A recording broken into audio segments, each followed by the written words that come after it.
Wheat prices are up and down this year, and Kim Anderson, a lot of producers are watching that and they're thinking, have we found the bottom? I think we're relatively close to the bottom on wheat prices. We've talked about $5.50. You know, we talked about $6, and it took a couple months to pound through the $6. It's been pounding on the $5.50. If we break $5.50, we'll go to $4. But there's indications right now that we'll probably hold that $5.50. We've touched it a couple times. I got to $5.53, back up in the $5.60s. If we can continue to hold this as we get into the fall, maybe as we get some export demand, I think wheat prices may come up, maybe up to 30 to 40 cents. But the next 2 weeks is going to tell the story. If we break $5.50, we're going on down to $5. In the past, there's been a tie between wheat and corn. Are we starting to see that bond start to regain? Yeah, where we saw that original bond, you know, you can go back to 2007, about October, when the funds and the ethanol impacts came in, drove corn prices up. About 9 months later, wheat prices followed them up.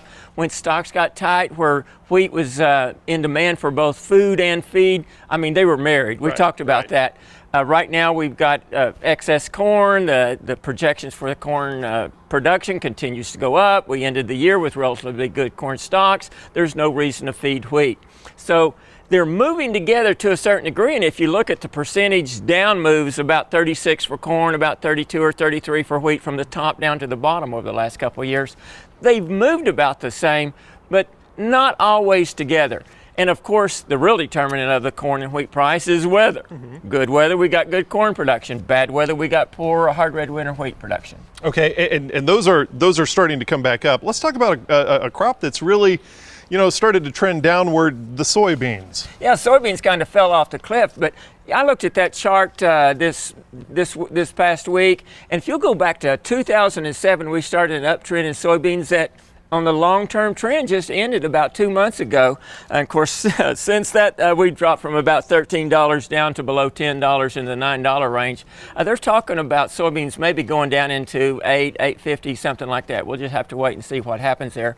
But soybeans broke that long-run uptrend. Of course, you look at wheat and corn we were talking about, they didn't have that long-run uptrend. A lot more volatility in corn and wheat than we had in beans. Okay, let's go back to wheat. Now, the price being what it is, there should be a little bit more demand for that, correct?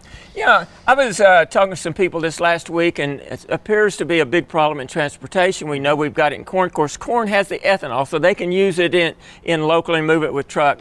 But the wheat has the barge. It also has the rail. Those are very expensive right now.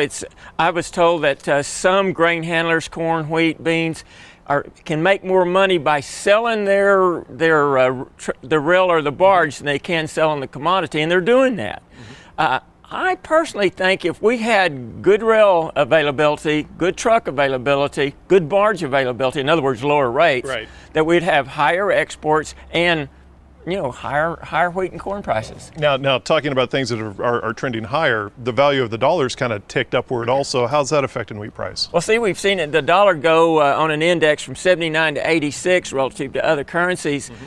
That's probably taken about, or makes our wheat at the Texas Gulf or Louisiana Gulf 50 cents a bushel more higher than it was, say, 5 or 6 months ago, or $18 a metric ton higher. 50 cents or $18 a ton on the world market is the difference between a sell and no sell. Wow, that's a lot of information. Kim Anderson, grain marketing specialist here at Oklahoma State University.